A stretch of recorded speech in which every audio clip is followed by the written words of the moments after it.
Hi guys, so for today's video mga ka-aquayer, ayan, so may nag-mine sa atin ng isang trio from Malolos, Bulacan. Shoutout sa iyo, boss.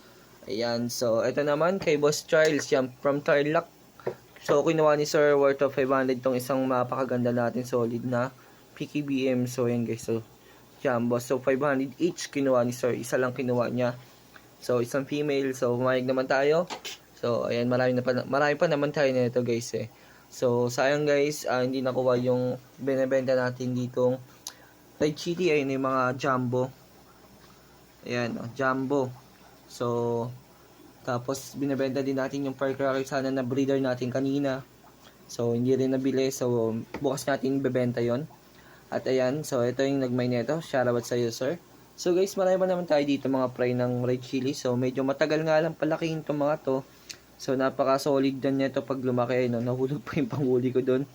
So ayan, nahulog na mga pusa natin. So himbing natulog ng pusa kong si 7. So guys, ang dami pang fry dito ng ating Red Chili. So sa mga gustong bumili ng breeder nito guys, 1K3 yung out ko. Ayan, ang lalaki niyan. So nilaki ng 20 pesos coin. So meron din tayo dito mga Juby. Ayan, so ito yung 25 each natin. So minimum ko dito guys, 50 pieces to 100 pieces. Ayan, so ayan. May plus 5 naman to guys pag bumili kayo. So ito yung tubig na pinakain nasa nila, live foods para mabilis lumaki. So meron tayo ditong available na PKBM round tail. So ito yung mga 500 trio natin. Sa large tail naman natin 1.5 ang trio. Ayan, may mga goldas din tayo dito. Yung goldas natin guys, ayun o, napaka-solid na mga yan. Ayan, ang dami kong goldas guys. So may breeder tayo dito, ayun o. Doon natin pinapanak sa ating enclosure nila. Ayun o. So wag na natin galawin. So meron din tayo dito guys, mga pidirt koi. Ayan, so dito yung mga pidirt koi. Ayan, mga solid pidirt koi. So mga breeder na PKBM. So may mga nag-drop na dito guys. Ayun yung mga fry. So ayun guys, mga fry nila. So lagyan natin sila ng live foods para makapag-drop sila ng mga pag-drop. So ayun guys, yung sekreto para maibugan nila yung mga fry. So ito guys, gagantuin lang natin yan. So kasi dito, ito yung firecracker natin eh. Tapos ito yung mga fry. So ito, papakain natin yan guys para mag-drop sila na mag-drop. Ayan o, so tingnan natin guys kung kakainin nila. Ayan, so nanguna yung male natin na solid.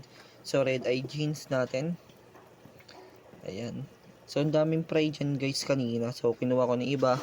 So nilagay ko dito yung ibang fry. Ito yung mga fry, binabaan lang natin yung water level nila kasi malamig nga.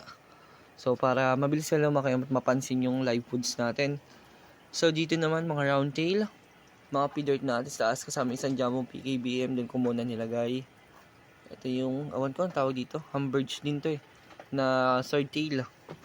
So dito yung mga juby nating firecracker na high dorsal, ayan.